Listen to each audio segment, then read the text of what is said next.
people who are black, who are middle class and above, who drive nice cars, who don't ever have to go to the hood, who are around scholars who are black, who are living in neighborhoods where they have security and, just living a decent life. And there's nothing wrong with that. But those people tend to like to romanticize what's going on in the community, and blaming white people for everything.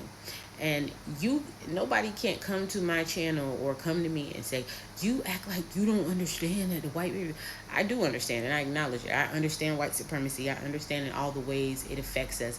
I even understand that white supremacy has affected y'all, because the more bougier you get, you compete with each other.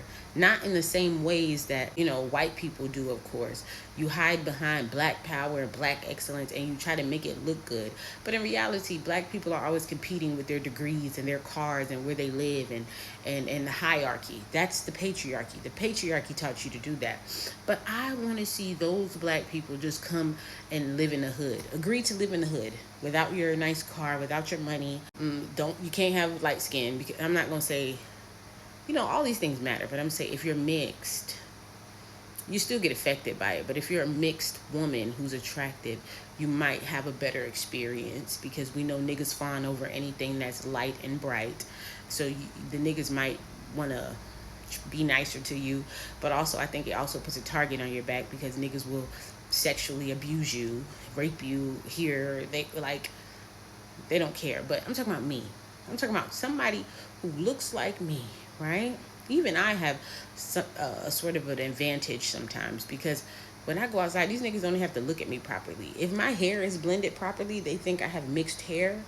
They say, you beautiful. They don't even really look at me. These niggas don't even really look at me. They just go, oh, she's not black American. She doesn't have black American features. She must be exotic. She's beautiful. But they're not saying she's beautiful, let me cater to her.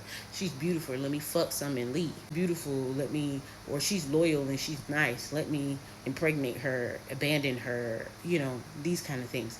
But I just encourage black people who are always romanticizing the hood and why black people do what they do, and they robbing and stealing because that's what they was taught, and they don't know no better. I want you to come live amongst them. You can see why people are so annoyed with you trying to drown out a conversation of things like black fatigue and absent fathers and all this other stuff. It's usually the people with fathers that go, that's not true for everybody. I had my daddy and they just attack blackness. I want you to come live in the hood. I want you to come live around black people who ain't got shit, with the ruthless mentality of gaslighting each other and stealing from each other and robbing each other. And because this is why we're having these conversations. It's not because we're Uncle Ruckuses and Uncle Toms or whatever. I'm Uncle Tom, a proud one now that I understood. I just got the book in the mail, so I'm going to read it. I'm going to share with you guys what I learned about Uncle Tom. But anyway, I encourage you to, if like they have that show 60 Days In, and them niggas give up their life to go be in prison for 60 days.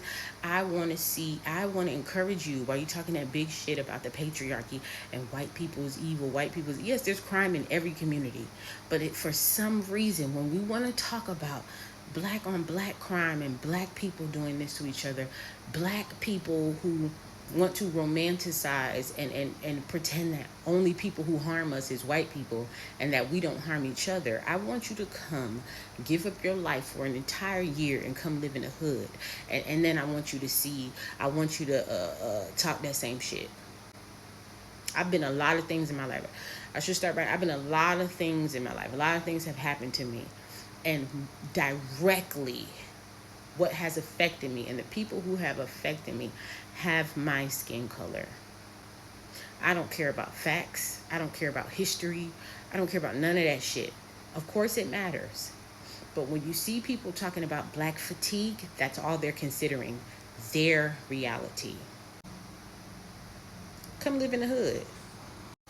Come date these men who have black mothers who are fucking evil.